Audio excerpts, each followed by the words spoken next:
direct into this discussion. Remember, you can follow this discussion on all of our social media platforms, on Facebook at KUTV Kenya, on Twitter at KUTV_Kenya, at Auma Evans. Remember to use the hashtag #PrimeTimeNews. Of course, I'm joined by very, I'll say, men in cloth, of course, Bishop Hudson Ndeda, of course, the chairperson, Kenya Church and Clergy Association of Kenya.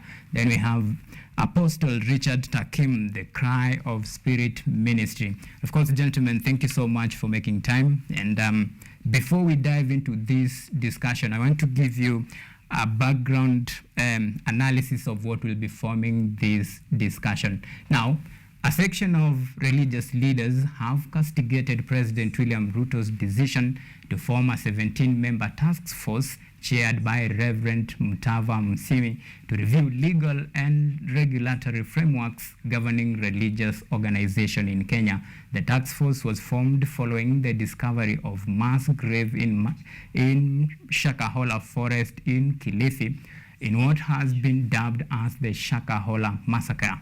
The disgruntled religious leaders now want the government to stop demonizing the church and instead focus on real issues, while a fraction of religious leaders want an all-exclusive approach, or rather inclusive approach in their affairs, and that the church may be under attack. That is according to some. And as once again joining us in the discussion is Hudson Ndeda, that is the chairperson of Church and Clergy Association of Kenya, and Reverend Apostle, I beg your pardon, Richard Takim, the Cry of Spirit Ministry. Let me begin with you, Bishop. Don't you think it's about time we have a candid and, of course, a sober discussion based on church regulation? This comes at the backdrop of so many things that we have seen. At least over 100 lives have been lost in Shakahola, all in the name of religion. Is it about time we have this discussion? Yeah, it is about time we have the discussion. First, I really want to sympathize with the families that lost their loved ones. All right. In Shakahola. And it is sad and it is very unfortunate. Only that what we are saying as a church, even though there is need for talks, but then the generalization of the issue is not right. All right. What do you do when you have a rogue doctor? What do you do when you have a rogue teacher? What do the government do when they have a rogue lawyer? Do they punish all lawyers, all doctors?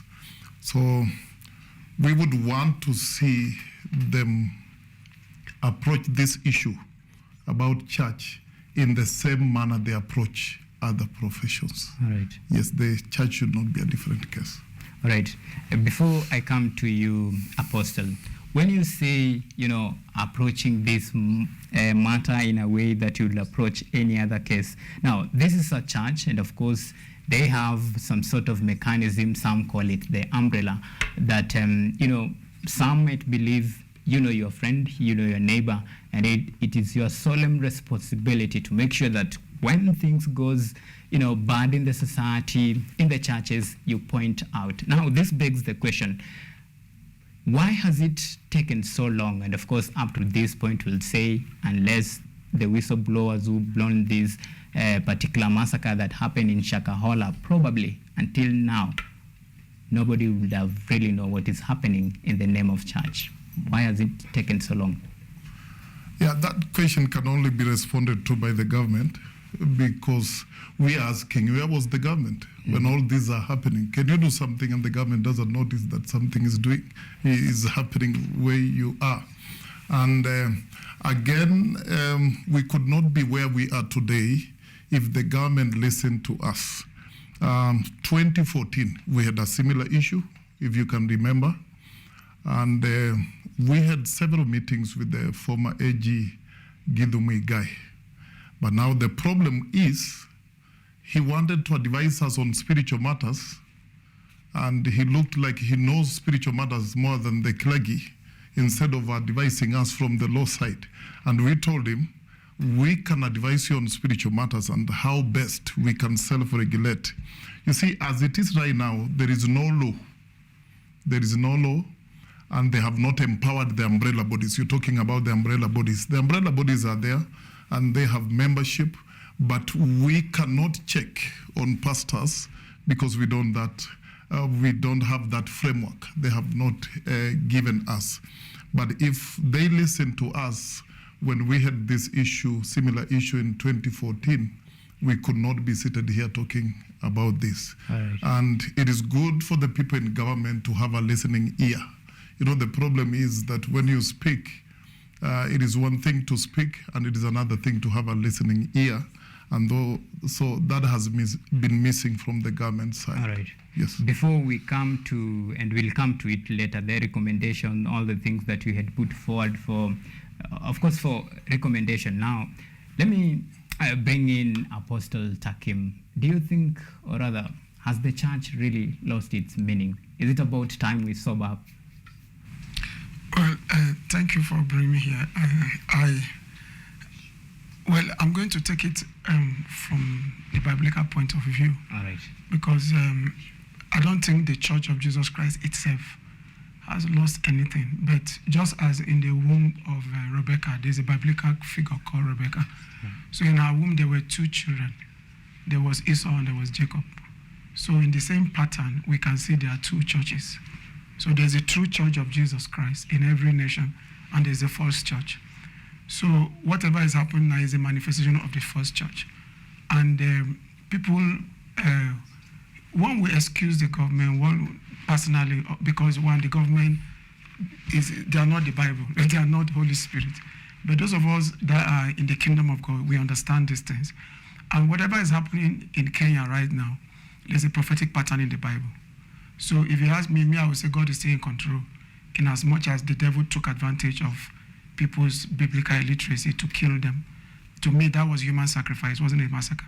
It was human sacrifice because, so the pattern in the Bible is, if you permit me to share, the church in Kenya has gotten to the point where Massacre, the pattern called Massacre, the Massacre season. Because in the Bible, Massacre was a king in Israel who sacrificed children. There was human sacrifice in his reign. He was a brutal king. And in his time, he brought the issue of altars, worshiping the stars and the moon and all of that stuff. So if you look at it, that's what Kenya is facing now. Now, if you look at the pastor and whatever we are seeing, the bodies they are exhuming, Right. That was what happened. The loss of life through human sacrifice, so they call it massacre. Now, Massacre, that was what he did. If you now go backward, how does Massacre spring forth? He sprang forth from the womb of another king called Hezekiah. Hezekiah was a king that God told him that it's time for you to live, to die. He now said no, that God should give him more days. Within the 15 years God gave him, Massacre was born. Now, and God later vowed through Jeremiah that never again will he allow people's prayer to turn prophecies. Because there was a prophecy and Hezekiah prayed and God changed his mind. Because when Massacre was born, Massacre now became whatever we are seeing in Shakahola. Is it Shakahola or whatever? Shakahola. Shakahola. That is what represents the church in Kenya. We must understand the prophetic interpretation to these things, or else we, clergy, will miss it. There's a prophetic interpretation in the Bible to all these things that are happening. Now, the reason why Massacre was born was because Hezekiah refused to die. If you bring it to our generation, we spiritual leaders, we have refused to die to certain things. Die to the crave for money and all of this stuff. And if you look at whatever is happening now, the foundation was laid through false doctrine. Teachings that does not align with the Bible gave birth to whatever we are seeing now. Right. And sadly speaking, that the government is now coming, like what my colleagues have said, to do whatever they are doing. Of course, to me, I would say the government is helpless because there are 4 levels of authority God gave to man. Mm-hmm. The authority of family, authority of the church, authority of the government, that of an employer. Now, if the family fails, the church to take control. If the church fails, of course, the government have to come in with regulations. Mm-hmm. You get my point? Though it's not good, because in the Bible, when you see the government coming to regulate anything about God, it is God's judgment on that thing. Mm-hmm. Because the thing refused to follow the ways of God. If you ask me, I would say, whatever is happening now ought not to have happened if we the church that is called the light of the world, if we are really shown that light, there will be no openings for all this nonsense All right. that have happened, that have led to the point that we are right now. All right. Yeah. Well, Apostle talks about this is, you say, some sort of end times, something like Yeah, that. as I said, And actually, it's a biblical pattern. according to you, it's not a massacre. It's actually It's a human sacrifice. You see, the outsider will see it as a massacre. All right. But those of us in God's kingdom, spiritual people, Okay. who understand how the devil functions, Okay. that's human sacrifice. That's what it is. Fair enough. Yes. Well, Bishop, Yes. when you look at the argument and actually listen to the argument of Apostle, before I even ask you if you concur with the sentiments, where does the problem really lies? Yeah, he has spoken partly. You know, that is why we're saying the government should not advise us on spiritual matters. Okay. We are the ones to advise them. Unfortunately, what happened down in Shakahola, as he has said, it is the fulfillment of scriptures. Jesus himself said these false prophets will be there. Who am I to think that because I exist, they will not be there? And again, we need to understand that there was no church in Shakahola. That was a cult. Which pastor can do those things? It is unfortunate that this guy fashioned himself as a pastor and fashioned himself as a Pentecostal pastor.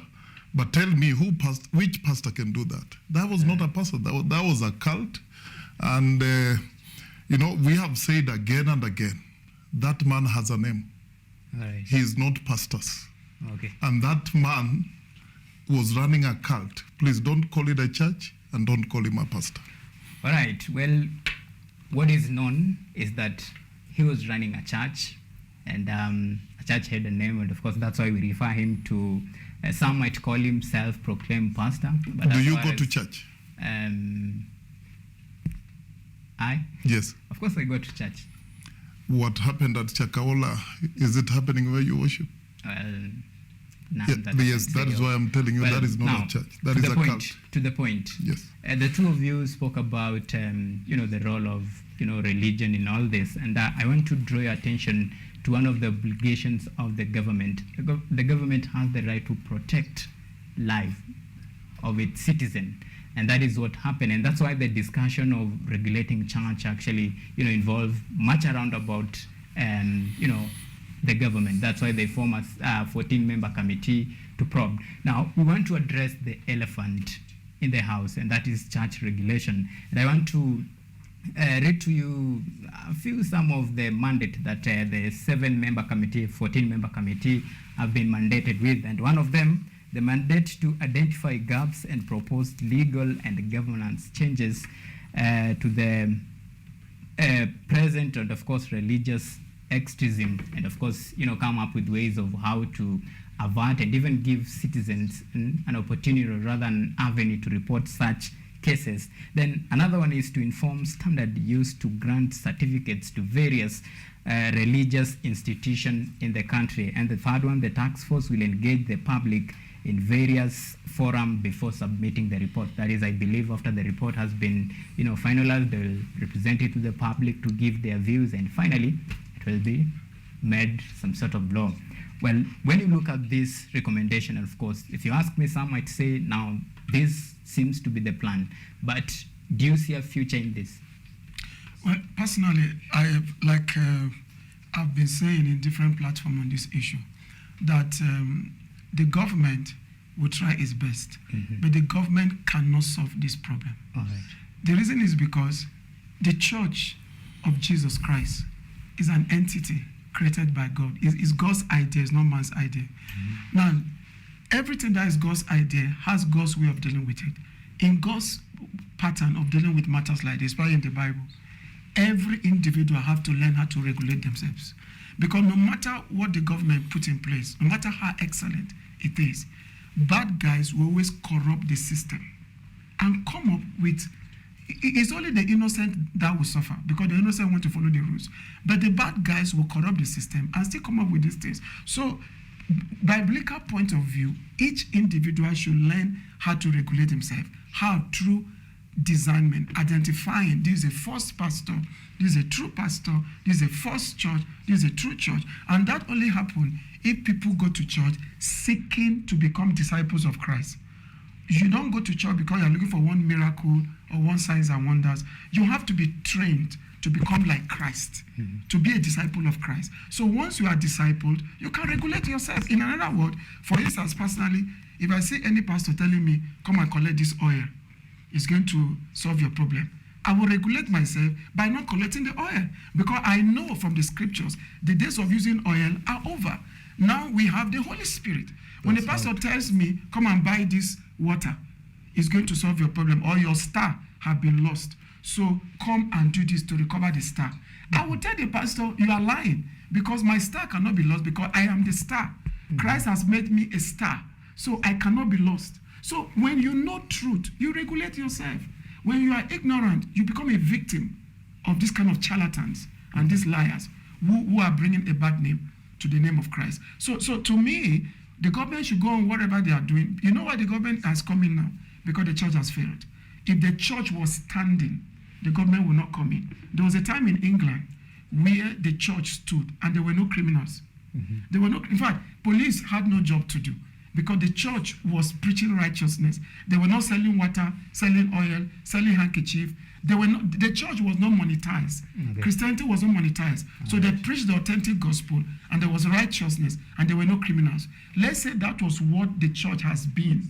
This issue will not emerge. People like whatever happened in Kilifi, the word that we are preaching, we have resisted it, and people will have known the truth, and they will not go into such places. So whatever the government is doing is good, but that's not the final solution. Well, Bishop, yes, you have taken issues with the members that have been appointed, of course, to steer ahead this task force, and you say some of them does not try. Okay, some of your members, of course, they don't belong to the committee, and you want an in-all approach to these issues, and you even read mischief in whatever the outcomes of these bipartisan talks will come. When you look at the members largely, some of them as clergymen, where is the problem? Before I come to that, let me talk a bit about regulating the church. All right. And I want to speak here confidently on this live TV that the church is already regulated. Okay. Yes, the church in Kenya is already regulated, and there is no amount of law that can instill discipline and honesty in people. When people doesn't have personal integrity, you know, Kenya has a constitution, it has laws. Go to the prisons, they're full. If laws can change the hearts of men, then we could not be having those people in prison. I think what is there is personal integrity. And the church, I'm repeating, is already regulated. And I will tell you, you cannot register a church until you follow the laws that are available. Okay. Yes, there are regulations that has to be followed before you register a church. That is one. Two, before you register a church, you submit a constitution that this is what we will be doing and this is what we stand for. Already that is regulated. It is regulations. So, for example, down in Shakahola, it is very easy. Can you go to the file of that cult and check when this cult came before us for registration, what did they say they will be doing? So upon that, then you can tell them what you're doing is not what you told us to do. You see, we are already regulated. But anyway, let me come now to your question about the task force. Yes, and indeed on Tuesday we had a press conference. We have nothing personal against the task force and its members. The only thing we are saying that there was lack of consultations. Because people say Pentecostals are not organized. We are very organized because we are in umbrella bodies where we are housed. And so we are saying we were not consulted on this matter, and yet this matter concerns us.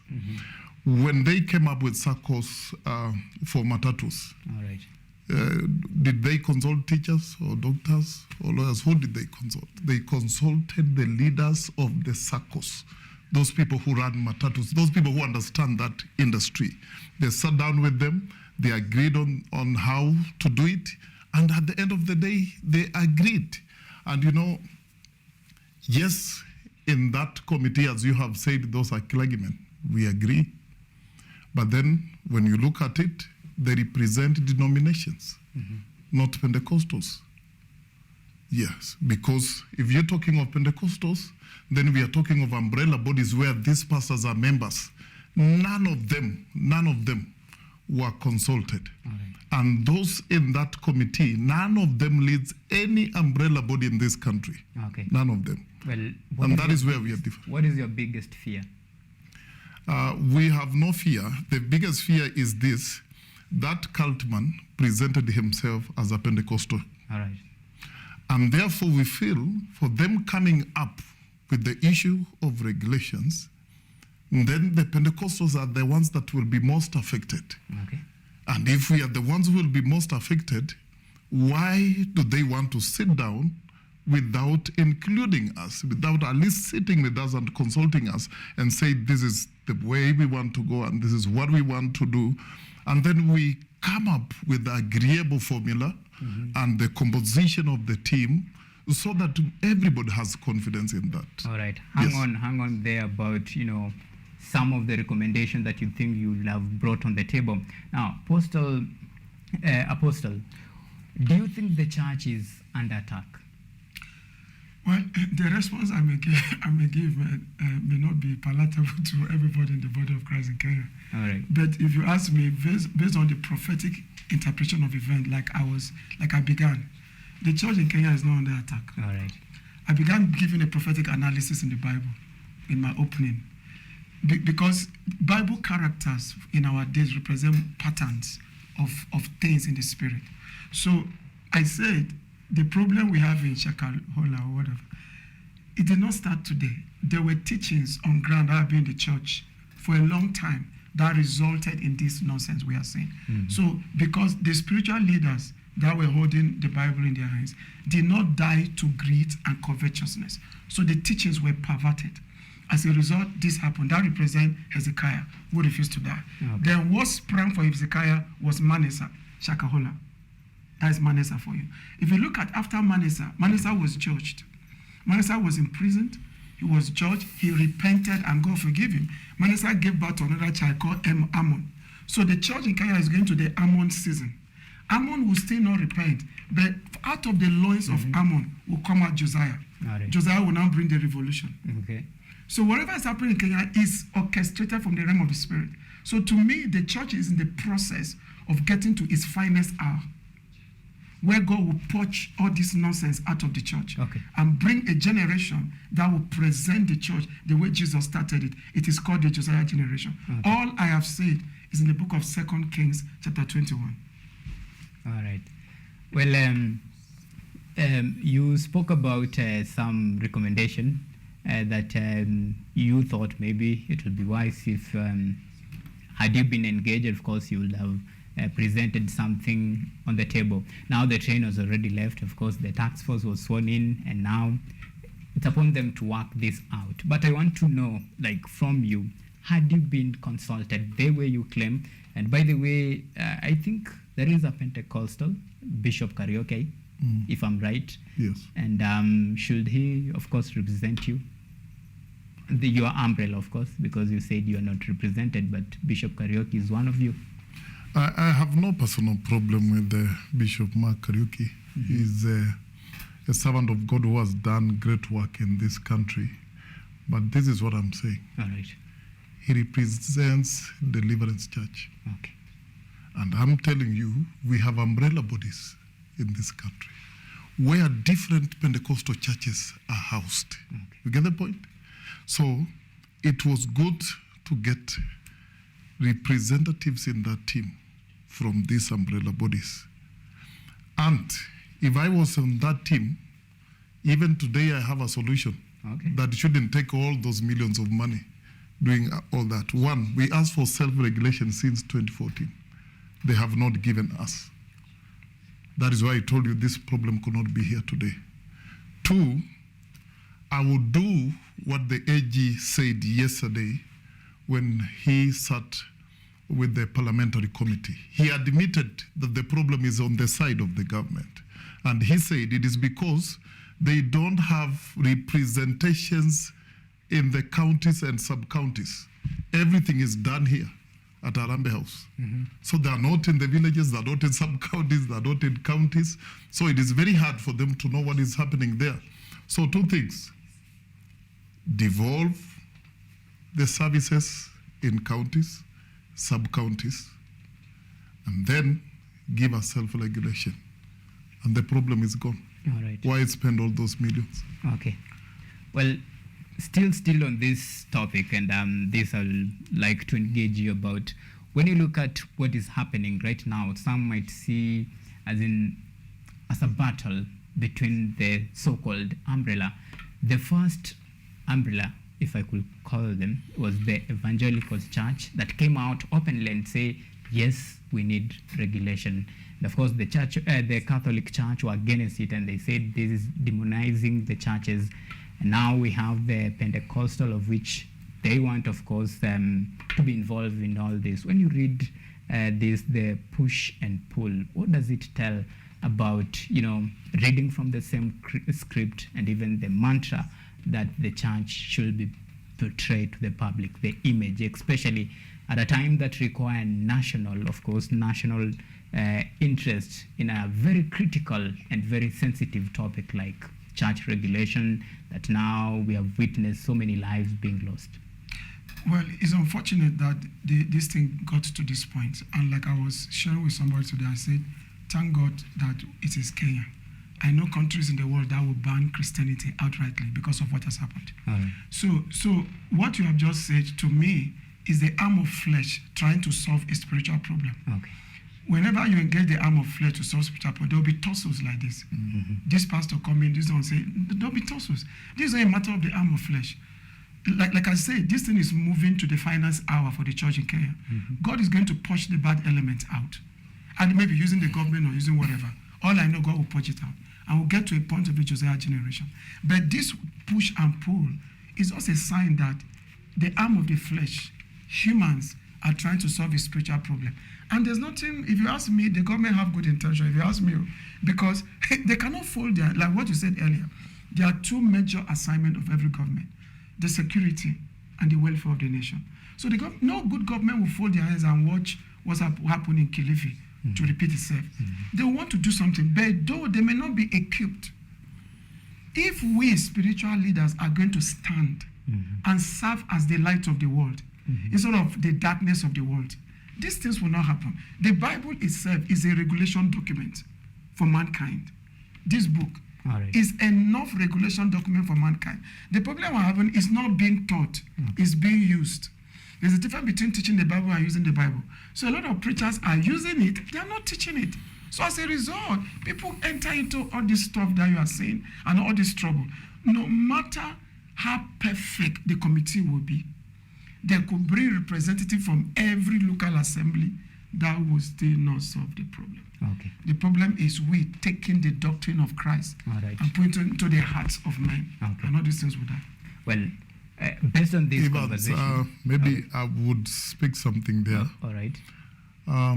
When you talk of commissions and task forces, I don't think we have done it like the government of Moi did it. Okay. At one point, there was something about devil worship in this country. And President Moi came up with a commission to look for the devil. They're still looking for that devil up to today. They have never found it. And the commission... To look for the devil? Yes. They have never found it up to today. That is really hilarious. So, when we talk of these things, and as he said, these are spiritual matters. Please remove the arm of flesh in it and involve the spiritual in the right way. All right. Let us not look like we are fighting the church, because we saw it in 2014 and they harassed the church left, right, center because of one man. One man. And that man still exists, and the government has never touched him. Why? So is it really they want to solve that problem, or somebody is against the church? Okay. You see, that becomes the question. In 1920, when we had COVID, All right. the focus was on the church. Now it is 2013, something has happened.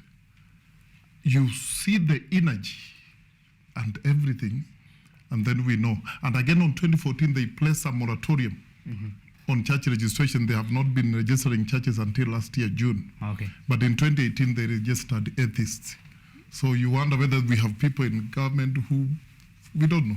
All right. Well, gentlemen, because of time, and this might serve as your parting shot, but there is something that you have touched on, very key component. It's not a, and you say, of course, you can regulate, of course, the church, but at the end of the day, it's based on a person's character. Now, well, these recommendations, if you look at them, are quite awesome. And should they, of course, see the light of the day to regulate, give certificates, awesome. But we're talking about the character of a person as an individual. If you believe in dark forces, you will get the certificate, still practice whatever religion you subscribe to, whatever spirit it is. Well, do you think at the end of the day, this will still solve the problems that you're seeing right now? Well, even as you wind up this particular discussion. Well, I think if the people have a good intention, which I believe they do, and if God is there guiding them, they could solve maybe 10% or 20%. But like I said, bad guys will always corrupt whatever comes out, and good guys will suffer for nothing. Okay. You get my point? The solution goes back to we preachers to stop playing games with people's lives and start preaching the authentic gospel of Jesus Christ. If we do it, all these things will not happen. Okay. Well, Bishop, Apostle has spoken about some very key issues, like preachers to stop, playing with the minds of their believers. Of course, we have seen what is happening. Like some are really wondering, like, how can one man convince like almost over 100 people to, fast, or rather to starve to death? That's a big question. Does it even point fingers to the believers themselves, of course? Is it a question that has to, begin from some sort of education, educating the members of the public about the religion, and, to distinguish between the evil forces and the real forces? Is it about that, even as we close the discussion? Yeah, unfortunately, as he said from the beginning, the Bible is being fulfilled. You see, the same Bible says there are some who have ears, they will never hear. They have eyes, they will never see. All right. So as much as we will preach, but there will always be remnants on both sides. Those who don't want to hear, and there are some who will just buy into falsehood, even if you tell them the truth. It is unfortunate. But then my parting shot would be, can we have a better approach when we have these problems, and call individuals by their names and deal with the individuals when they have we have a problem? And why I'm saying this is that these things are bound to happen. They will happen every month, every year until Jesus comes. All right. And then I'm wondering how many laws will they be coming up with to regulate the church when anything happens. They will end up with a volume that even them, they will not be able to remember it. All right. Well, gentlemen, because of time, thank you so much for making time to speak to us on this very important conversation that really touched the heart and soul of Kenyans. And it has been a pleasure. Thank you so much. That is Bishop Hudson Ndenda, the chairperson of Church and Clergy Association of Kenya, Apostle Richard Takim, the Cry of Spirit Ministry. It's always a pleasure. Of course, now we take a short break. When we come back, plenty more to follow, including sport news.